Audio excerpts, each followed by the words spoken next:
Hello, YouTubers, Bandsters, and anybody else that happens to be stopping by. This is Jason, or JBand22, checking in for my week 3 on my journey to lap band success. I'm week 3 post-op.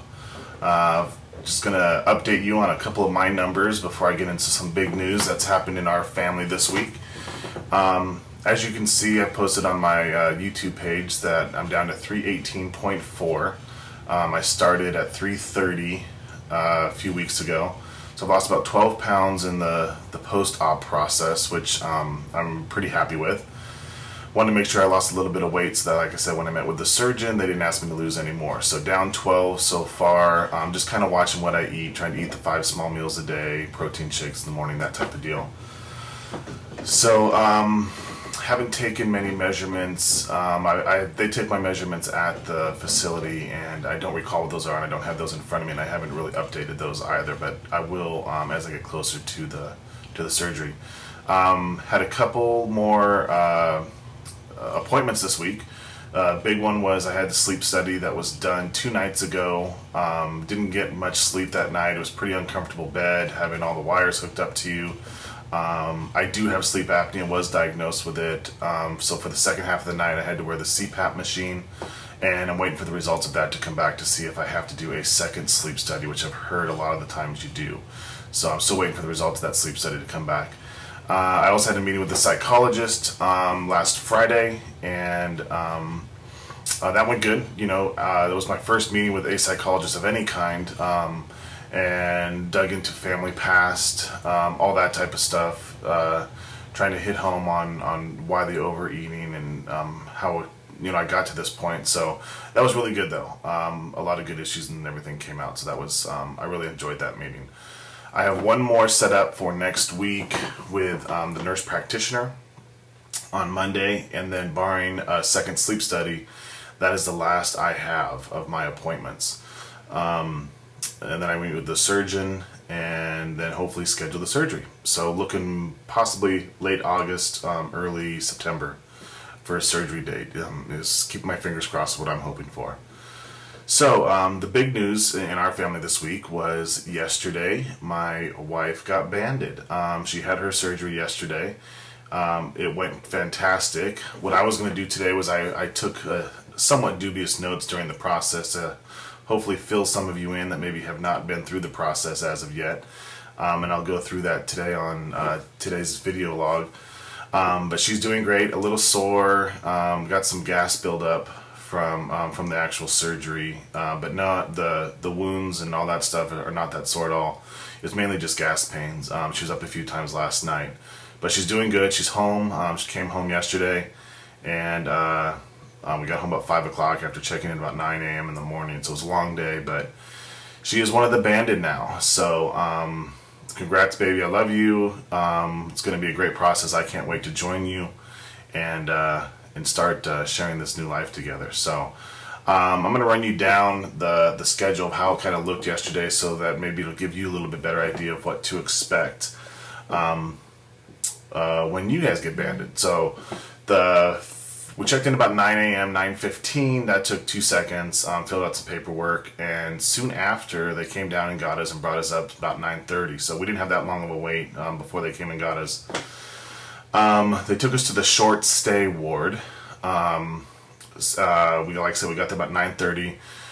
Wife changed into the hospital gown, stripped down, laid down. They put a warm blanket over her, and they put this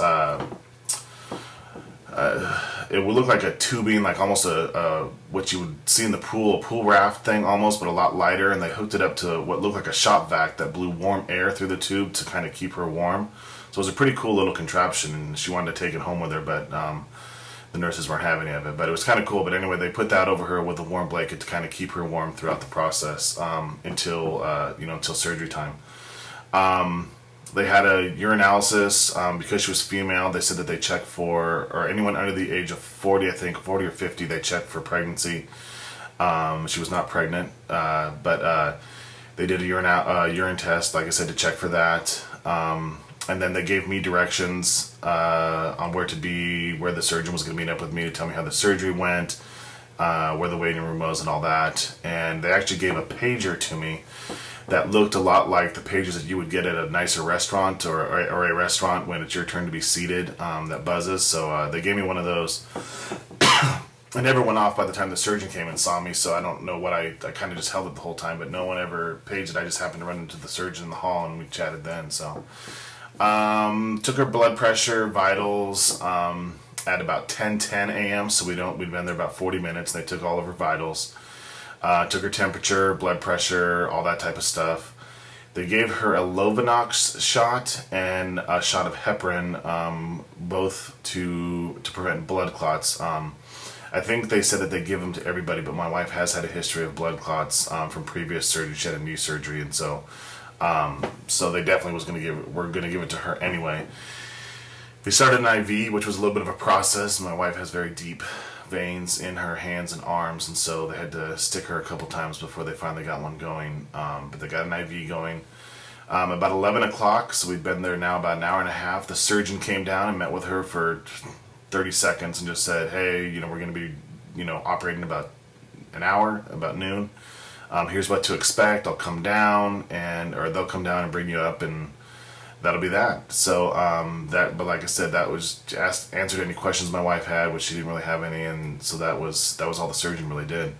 About 11:30, half hour later, the surgeon's assistant came down and again, kind of just gave a brief what to expect after the surgery, no lifting, the diet that she was supposed to be on as far as liquids, things of that nature. Stuff that you all know about it, have seen on future blogs, and what to expect after the first, the first month as far as the first 2 weeks of liquid, and then pureed food after that. They put the wraps on her legs, again, to prevent from blood clotting, which they say they do to everybody, so they did that. And then they came down and got her, and she left for the surgery at noon. So I kind of walked around and went over and got a soda and made some phone calls for work and things like that, and went to the waiting room. And then about 1:15, about an hour and 15 minutes later, the surgeon met me in the waiting room and said everything had gone great. It was almost as if he was looking to tell me something spectacular, but he said it was just a normal surgery and everything went fantastic. So was very happy to hear that. She was in recovery for about an hour. And then about 2:20, they brought her back to the short stay ward, where I met up with her there. And they made her stay another 2 hours, and every 15 minutes drink 1 ounce of water. So I had a little timer going, and an ounce of water, and every 15 minutes they made her drink one, and they wanted 8 of those done, which like I said, took us 2 hours. She did it all, had no problems drinking. Got her up, walked around to hopefully help some of the pressure from the gas and release some of that. She walked around pretty much fine. Wasn't feeling much pain from the surgery, just some of the pressure from the gas. And that was about it. So we left the hospital about 4:30. We were home about 5 o'clock. And that was it. Like I said, she had a little bit restless sleep last night trying to find a comfortable position, but it was mostly from the gas pain and not from actual surgery on her tummy. So she's got 5 scars. We did take a couple pictures. She did not want me posting them on YouTube quite yet, but she's got 5 scars. It looked really good. Saw the bigger scar where the port was going to, or where the port is, and then another 4 scars from where they did the laparoscopic surgery. So she's a trooper. She did great. I was very proud of her. She doesn't have the highest pain tolerance in the world, but I thought she did fantastic. So congrats to her. She is one of the banded now, and she's off and running. So she actually got on the scale this morning. I don't know what she was hoping for. I think she was hoping that she had lost 20 pounds already. And it actually said she was up a couple pounds after the surgery. So it wasn't good there, but we quickly recognized why, and pumping her full of sugar water yesterday and all that stuff. So and I'm sure that the weight's going to start coming off here very soon. So that's the update for this week. Congrats to my wife being part of the banded. Like I said, I'm soon coming up here, probably within the next 2 to 4 weeks. And that's all I have from YouTube. So everybody out there, hope you're doing well on your journey. Good luck to you. If you haven't started the journey yet, make sure that you do as much research as possible. Watch as many video blogs and regular blogs as possible. My wife is doing a blog as well, a regular blog, and if you wanted to see her, it's on Blogger website, eBlogger or Blogger website, and it's Banded Together is the name of the blog, Banded Together, and you'd be able to pull it up under that. All right. Again, much love to everybody out there. Hope everyone's doing well, and I will see you all next week. Take care. Bye-bye.